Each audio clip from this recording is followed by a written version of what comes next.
Salut à tous, c'est BizBiz. Alors aujourd'hui l'épisode 440 du Zap Image. Comme d'habitude je vous mets des images de foot, d'actualité ou des images anciennes, on en parle un peu. Et c'est parti, on va commencer et souhaiter l'anniversaire aujourd'hui d'un ancien très gros défenseur. Donc c'est Carles Puyol, ancien défenseur du Barça, ancien défenseur aussi de l'équipe espagnole qui fête aujourd'hui ses 40 ans. Donc bon anniversaire à Puyol. Ensuite, regardez l'équipe type de la semaine en Champions League. Donc on peut voir que des joueurs qui ont été performants, bien sûr. Et on peut voir deux Français, Blaise Matuidi, énorme avec la Juventus, en plus un buteur face au Real Madrid. Et on peut voir le deuxième, c'est Clément Langlais, le défenseur du FC Séville. Donc pas mal, voilà, pour ces deux joueurs français. Sinon on peut voir le reste, bien sûr, des joueurs. On voit pas mal de joueurs de l'AS Roma, normal. Ils ont fait la remontada, bien sûr, face au Barça. On peut voir Dzeko, Kolarov, on peut voir De Rossi, qui a inscrit un but sur penalty, et Manolas, on va dire celui qui a inscrit le troisième but, le but de la qualification pour l'AS Roma. On peut voir le reste bien sûr des joueurs et on voit encore une fois de plus Mohamed Salah. Ensuite officiel, Sadio Mané est élu joueur de cette semaine en Ligue des Champions. Donc voilà, c'est Mané les gars qui remporte ce trophée là. Ce qui est un peu incompréhensible, c'est qu'il est même pas dans l'équipe type et c'est lui qui remporte le titre là du meilleur joueur de cette semaine en Ligue des Champions. Bon, après les gars, c'est l'UEFA qui fait ses stats. Ensuite on continue, mais cette fois-ci avec l'Europa League. On peut voir l'équipe type de cette semaine en Europa League avec Sakai, Thauvin et Payet, donc trois joueurs marseillais, trois buteurs en plus. Les trois ont inscrit un but jeudi face au RB Leipzig, on peut voir le reste bien sûr de l'équipe. Ensuite cette fois-ci, regardez le meilleur joueur en Europa League cette semaine, donc c'est Mohamed El-Neni. Donc lui je crois aussi que c'est un joueur égyptien. Donc voilà, l'Égypte ils tiennent pas mal de bons joueurs, Mohamed Salah, Mohamed El-Neni qui a été élu un meilleur joueur de l'Europa League cette semaine. Ensuite les gars, on va parler du tirage au sort de la Ligue des Champions et de l'Europa League. Donc on va commencer avec la Ligue des Champions. Donc on peut voir les deux affiches pour les demi-finales. Donc le mardi 24 avril, ça commencera avec Liverpool face à l'AS Roma. Donc on va dire les deux équipes les moins fortes quand même parmi les quatre. Et l'autre bien sûr, ça sera le Bayern face au Real Madrid. Donc le Real Madrid recevra au match retour. Donc c'est quand même un avantage. L'année dernière, n'oubliez pas, il y avait eu la même confrontation en quart de finale. Le Real avait éliminé bien sûr le Bayern Munich. Et la même chose cette année. Donc le Real va encore recevoir au match retour. Donc vous pouvez voir les dates des matchs aller, les dates bien sûr des matchs retour. Ensuite on continue sur ces affiches et on peut voir le retour de Mohamed Salah au Stadio Olimpico. Donc le stade bien sûr de l'AS Roma, parce que l'année dernière Mohamed Salah jouait à l'AS Roma. Cette année il est arrivé à Liverpool où il est en train de faire la meilleure saison de sa carrière. Donc il va jouer contre son ancienne équipe. Ensuite, le match retour opposant la Roma à Liverpool sera diffusé en clair sur C8. Donc j'avais parlé le dernier coup que C8, en partenariat avec Canal+, c'est le même groupe. Donc ils allaient diffuser un match retour de Ligue des Champions en clair. Donc voilà, ça sera le match entre l'AS Roma et Liverpool. Donc tout le monde bien sûr pourra assister à ce match à la télé. Et pour finir sur cette affiche, est-ce que le tirage au sort cette année de Ligue des Champions a été truqué? Parce qu'on peut voir que la nuit précédente, le site officiel de l'AS Roma proposait déjà des places pour Roma-Liverpool, tirage au sort truqué. Parce que sur le site de la Roma, des billets pour Roma-Liverpool le 2 mai sont en vente. Erreur du club à confirmer lors du tirage à 12 h.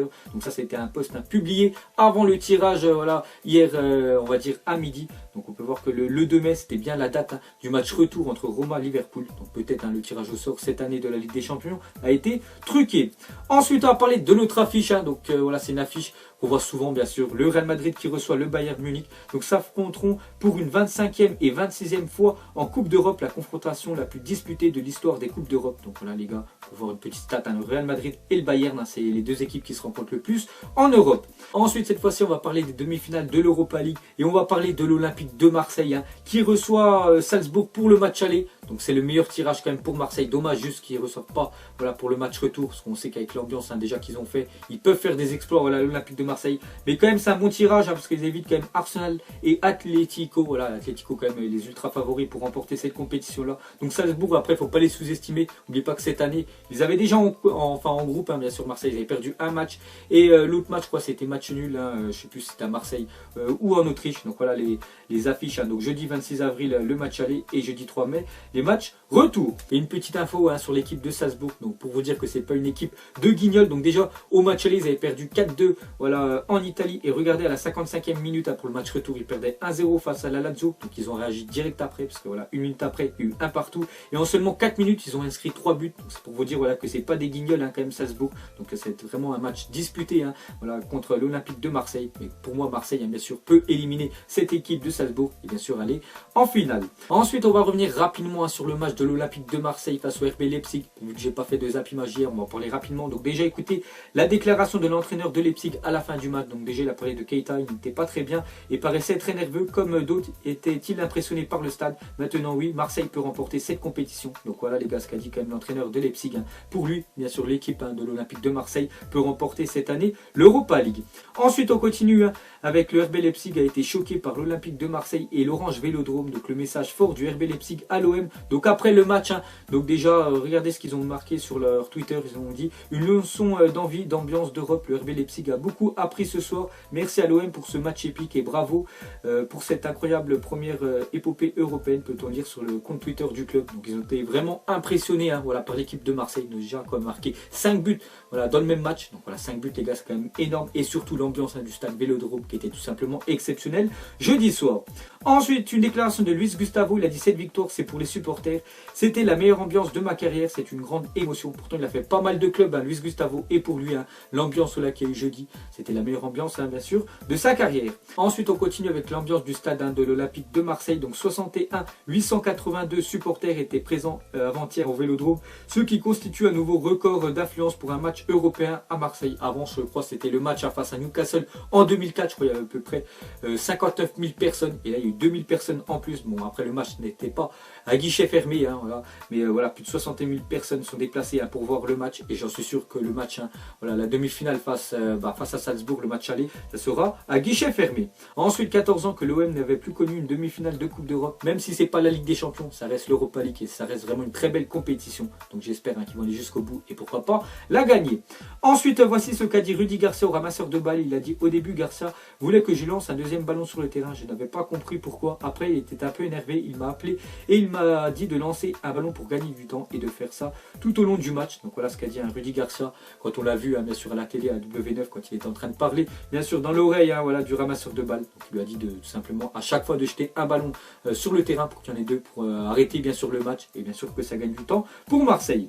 Et pour finir sur cette rencontre, regardez juste une photo de Timo Werner qui était remplaçant lors du début de match bien sûr. Donc il s'est échauffé, regardez les supporters de Marseille, donc pour voir deux à droite le message qu'ils ont envoyé à Timo Werner. Donc c'est vrai qu'il n'a pas marqué et tant mieux bien sûr pour l'OM. Ensuite regardez l'indice UEFA, donc déjà ça c'est sur les 5 dernières saisons. Donc on peut voir comme d'habitude la France voilà 5e 55 000 points. Donc ce qui est très bien c'est que grâce à Marseille voilà, on a pris un petit peu de points et surtout vu que la Russie leur dernier voilà, club, donc c'est le CSKA, s'est fait éliminer face à Arsenal. Bon tant mieux, on prend un petit peu d'air par rapport à la Russie. Bon après on est encore très loin voilà, derrière l'Allemagne et derrière surtout les 4 gros championnats et l'Espagne vraiment qui survole voilà, le football on peut dire mondial. Et regardez cette année voilà, le classement UEFA, donc premier Angleterre, deuxième Espagne, troisième Italie, quatrième Russie. Bon après ils ont fait un meilleur parcours quand même, mais bon maintenant ils ont plus de club à la Russie, donc ils pourront plus mettre de points. La France 5e et l'Allemagne 6e. Et pour finir avec l'indice UEFA, donc le PSG a réagi voilà, à la qualification de l'Olympique de Marseille pour les demi. Donc c'est Unai Emery, il a dit pour la France et son indice UEFA, c'est bien qu'une équipe comme Marseille avec une grande histoire sont demi de l'Europa League. Ils ont la possibilité de la gagner, de faire partie des meilleurs et de donner plus d'importance à la Liga. Donc voilà le bel hommage quand même, on va dire du Paris Saint-Germain pour Marseille. Ensuite les gars, pour finir sur cette Europa League, Marseille, les gains possibles, donc gains reversés par l'UEFA. Donc victoire en Ligue Europa, c'est entre 20 et 25 millions d'euros. Et on peut voir qu'une participation à la Ligue des Champions dès les phases de poule, c'est quand même minimum 40 millions d'euros. Donc on voit quand même la différence entre les deux compétitions. Et pour tous les clubs, je pense, voilà, c'est vraiment essayer de rapporter le plus d'argent. Et c'est vrai que quand tu joues la Ligue des Champions, tu gagnes beaucoup plus, voire le double, que si tu gagnes bien sûr, on va dire, l'Europa League. Ensuite, on va parler de la Coupe du Monde. Donc dans 2 mois, jour pour jour, c'est le début de la Coupe du Monde. Donc hier à la Stade, c'était J-63. Thierry Henry a disputé 4 Coupes du Monde. Aucun Français n'a fait mieux pour l'ancien attaquant en Arsenal, ancien attaquant bien sûr aussi de l'équipe de France. Je crois que c'est lui toujours qui détient le record de buts inscrits avec l'équipe de France. Et la stat aujourd'hui, J-62, c'est 36,8 cm. C'est en centimètres la taille du trophée actuel remis aux champions du monde, voilà, créé par Silvio Gazzaniga. Donc voilà les gars, une petite info sur la Coupe du Monde. Ensuite, officiel UEFA considère que Ramos n'est pas entré sur le terrain et a donc décidé de ne pas ouvrir d'enquête. Parce qu'on avait parlé il y a 2 jours que Sergio Ramos pouvait manquer le match aller des demi-finales bien sûr de Ligue des Champions face au Bayern Munich, parce qu'en fait il était suspendu face à la Juventus, et normalement quand tu es suspendu t'as pas le droit d'être sur le bord de la pelouse, et on l'aurait vu sur le bord de la pelouse, même j'ai des photos si vous voulez aller voir, c'est sur l'ancien Zap Image, Donc on peut voir que voilà, officiel, donc il ne sera pas sanctionné, donc il pourra bien sûr disputer voilà, le match aller bien sûr face au Bayern Munich. Et pour rappel, en 2014, Xabi Alonso, qui a été privé de finale de Ligue des Champions, avait fait pareil et a été suspendu pour le premier match de la saison qui a suivi. Tout simplement, c'était Xabi Alonso avait célébré le but de Gareth Bale dans le temps additionnel face à l'Atlético de Madrid en courant le long de la ligne de touche alors qu'il était lui aussi suspendu. Donc après, il a été sanctionné par l'UEFA. Il n'avait pas joué le prochain match avec le Real Madrid. On voit que Ramos, bien sûr, lui, a été épargné.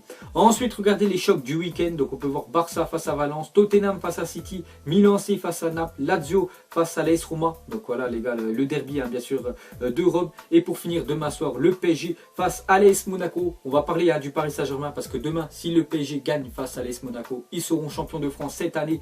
Et on peut voir que si demain, voilà, ils remportent le match, bien sûr. Donc le PSG aura 7, on peut dire, titres de champion de France. Donc ils seront 4e ex-aequo avec l'Olympique Lyonnais. On voit toujours le club français voilà, qui a obtenu le plus de titres de champion de France et toujours Saint-Etienne avec 10 titres.